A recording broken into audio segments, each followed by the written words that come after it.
What's up, YouTube? Guys, got another video for you. Anybody out there that trail rides or, races, if you're all having problems getting flats, I'm just going to show you kind of what I'm going to do to try to prevent a flat. If you all watched that Red Bull Stone race, or I'm sorry, Red Bull Mountain up in Pennsylvania, if you watched my video of it, you'll see I had to end the race with a flat. It cost me, but that was the second flat I had on the Tusk Megabytes. You'll see that tire sitting over there. But anyway, it may not have been the tire. I don't know. But I switched tires. I went to the 10-ply Terabyte, the Aramid Tusk calls it. But I'm also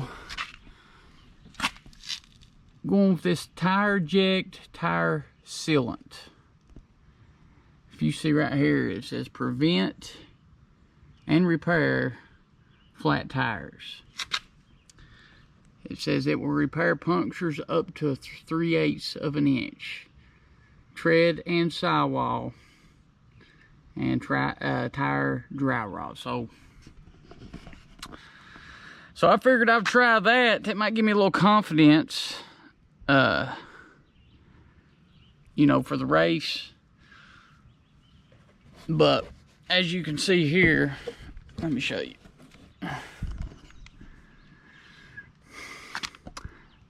This tells you how much you need to put in each tire.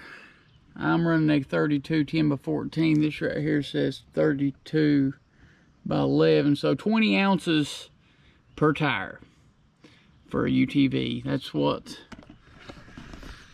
I'm going to put in. So guys, I figured I'd make a video and show you guys how to install it. It's pretty easy, but then you can follow my channel, and throughout the year we'll find out whether it works or not. I bought that stuff off Amazon. All the reviews on it was good, so I figured I'd try it.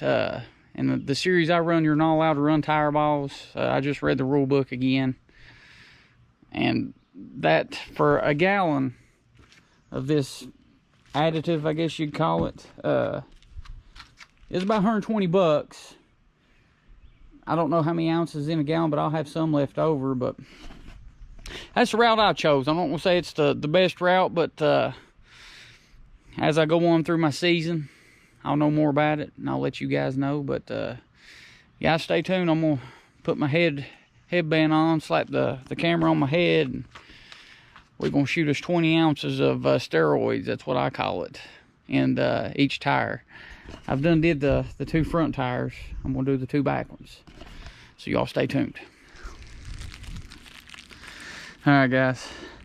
This is what you inflate the tire with, the additive with. They give you like a big, I guess a big syringe, you call it.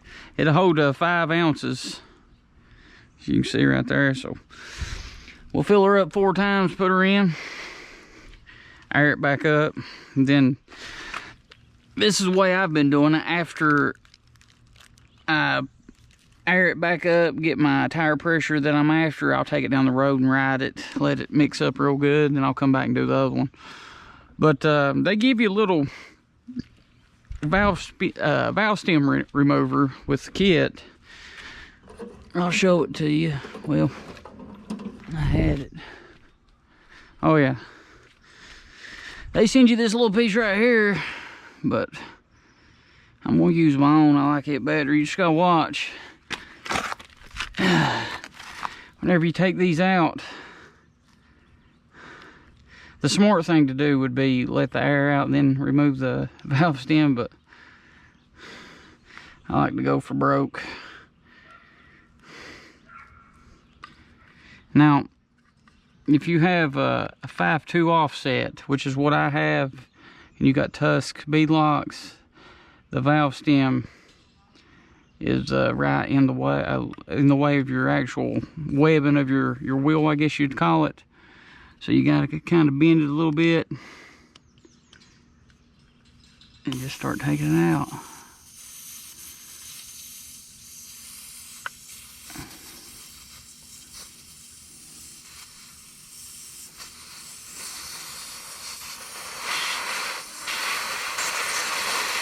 I've done this earlier, and it shot the valve stem, or the valve core, I should call it. I'm sorry. Guys, I'm terrible at speaking, so just bear with me. But it shot it across my driveway, and I couldn't hardly find it. Luckily, I found it.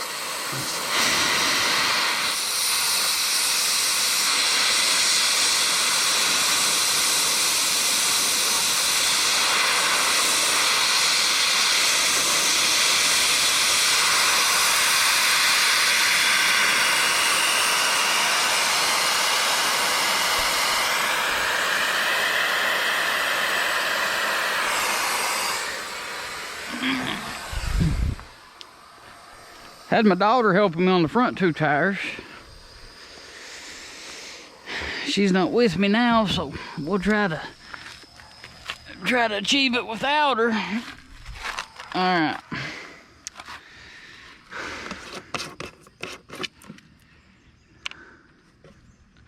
You see, I've done 2 tires. I'm down, I don't know, 3 inches.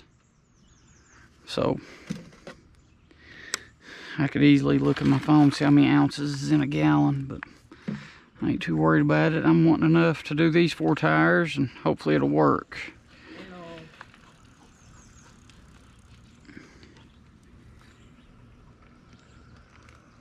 Oh, and it's best to keep a rag with you. I need to go get me a rag. This stuff makes a mess.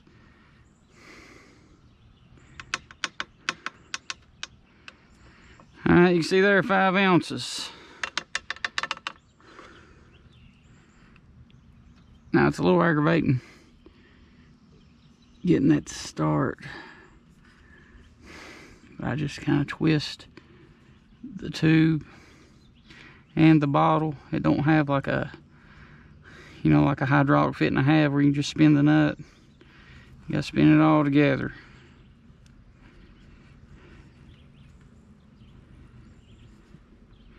I just get a couple threads on it because you gotta take it right back off. Make sure it ain't leaking. And we'll put it to it. I made a post on my Facebook earlier. Any of you all that follow me on Facebook, I was injecting my tire with steroids. These are the steroids. Alright, we got 5.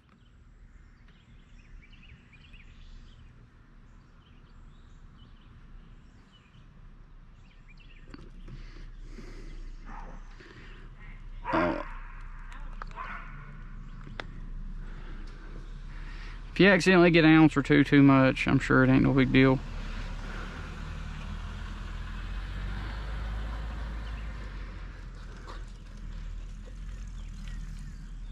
Probably best to wear you some rubber gloves when you do this, but the type of work I do, I get crap all over my hands most of the time anyway, so I ain't too worried about it.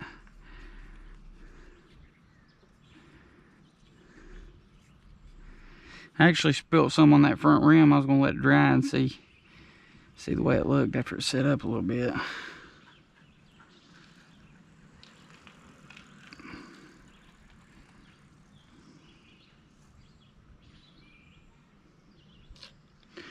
All right, there's 10.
And I don't know if you should or not. After I got done using it earlier today, I sucked some water up in it, in this tube right here.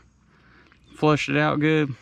I didn't want that stuff set up in this tube and be able to not use it. Other than that, other than this tube, I don't know how you get it in there unless you just pour it down your tire and put your bead lock back on.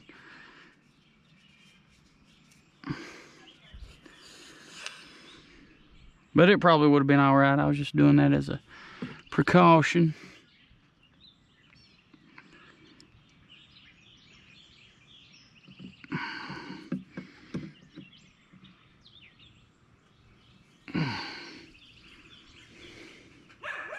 I hope this stuff works. $100. I ain't got $100 to waste. But if you don't ever get a flat, I mean, if you don't ever puncture your tire, you're not gonna know if it's working or not anyway. But if I do eventually puncture it, which I'd say I will, I hope it works. All right, here be the 20.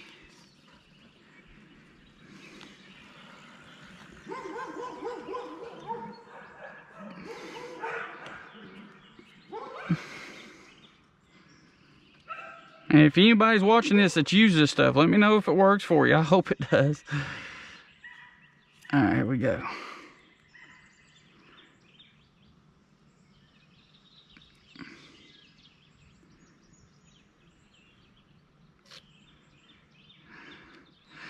All right, there's the final cycle of our injection of steroids.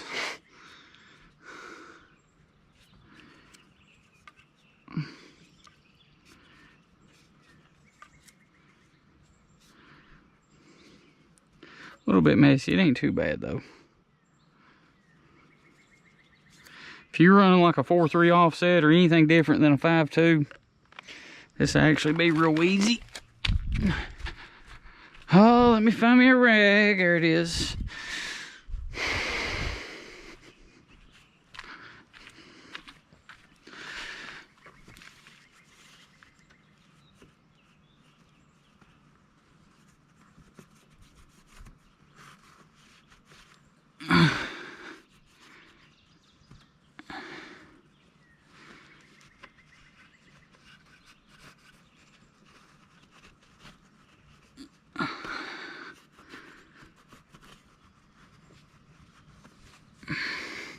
I ain't too picky about my bead locks anyway. I know after a couple races they're gonna get destroyed.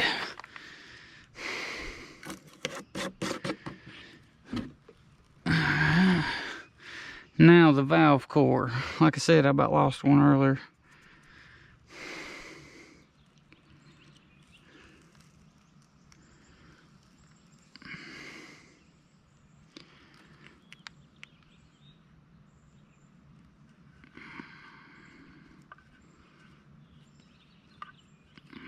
I don't work good left-handed.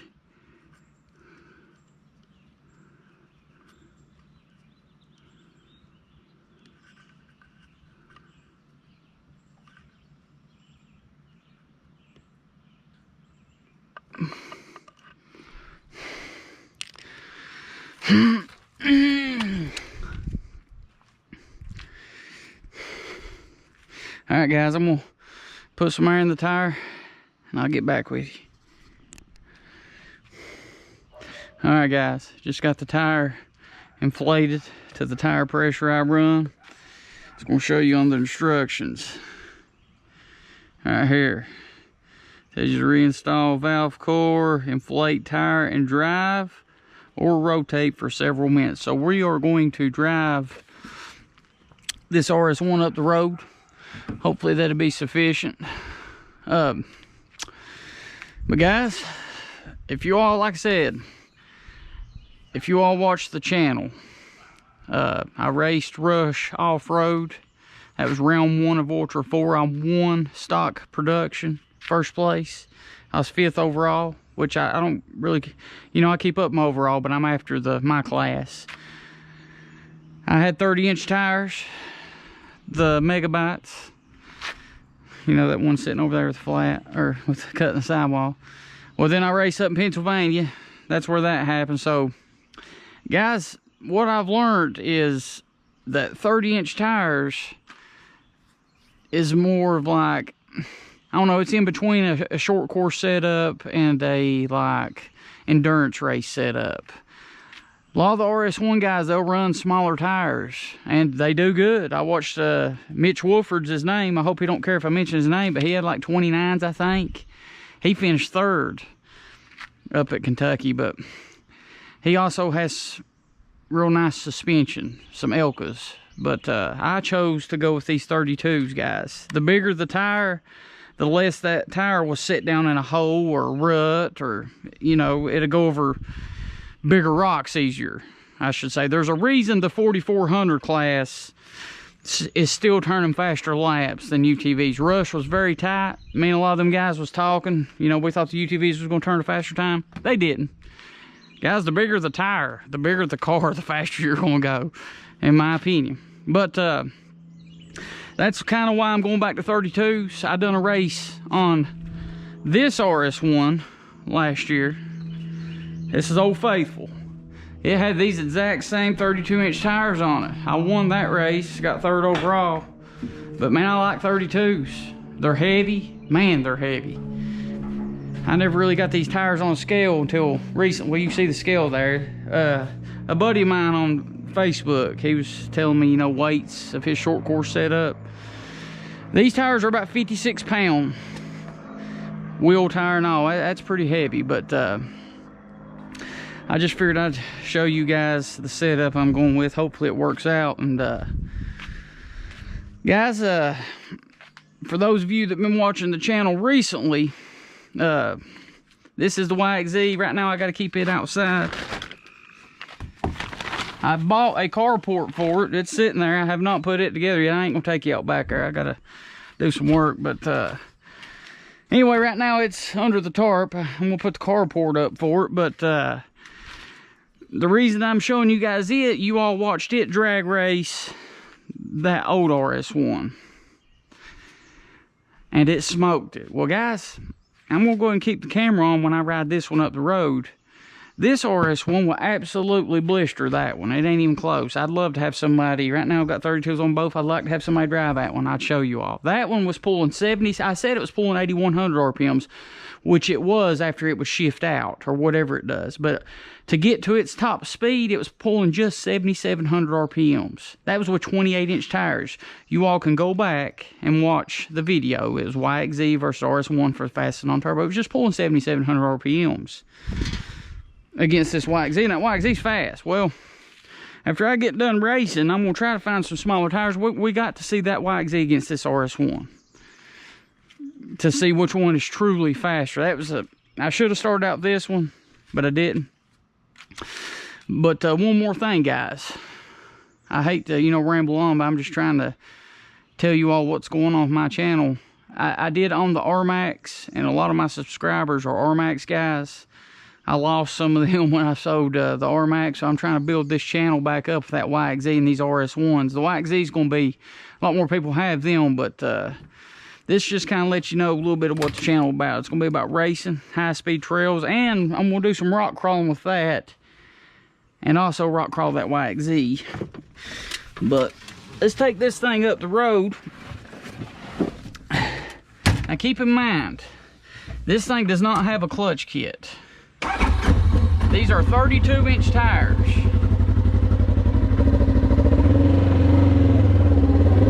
And I want to show you guys how this thing pulls against that other RS1. Go back and watch that video.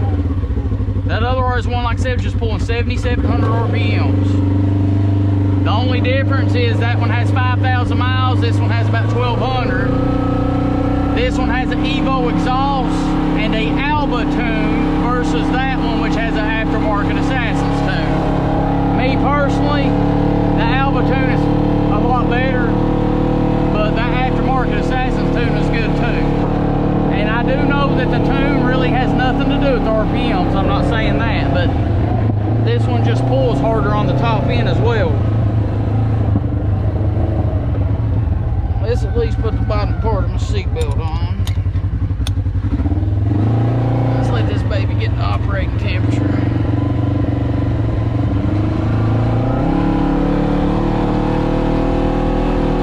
That's fun. That's one fun thing about having different machines, guys. You can do something to it, go test it. But I feel like I let the RS1 guys down, and the YXZ guys are acting like the RS1's slow, and it's not the case. Me personally, I do believe the YXZ is just a touch faster, but if you watch that video, that YXZ murdered that other RS1. It's because that RS1 needs clutch work. It's wore out. But when I get a chance to put it up against this one, it'll be a more fair race. Alright now guys, don't pay attention to the speedometer. The speed will be off. Let's pay attention to these RPMs. Just as soon as I punch it. Here we go, ready?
Alright guys, just pulled back in my driveway.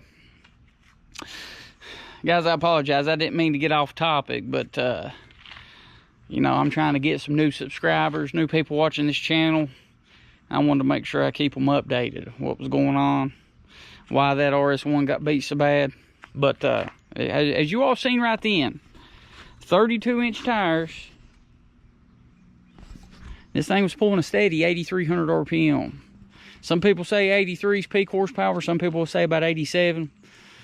I had ordered a helix for this RS1, your secondary helix. A lot of people say that's what you need to really change on these machines. I was going to put a helix in it, get the RPMs up, but I ordered it from UTV on demand. And after I ordered it, they said they was out of stock. So I didn't get to get my helix in time for this race, but in all honesty, I'm happy if 8,300 RPM. I would like to see it about 8,500. And when I get that helix in it and get this machine pulling proper RPM, there's going to be a rematch with that YXZ. And it's going to be different. I still think the YXZ will get it, but I'm telling you, it's going to be close. It'll be a fun video. I love videos like that. But guys, this video wasn't really about racing. I always defer to racing somehow, but Tireject, tire sealant, I hope it works. But guys, like I said, subscribe to the channel, like all my videos, and later on this race season and in my trail riding, I may even add some of that to that other RS1 or this YXZ. We'll find out if that stuff works or not. Guys, I hope you all enjoyed the video, and God bless everybody.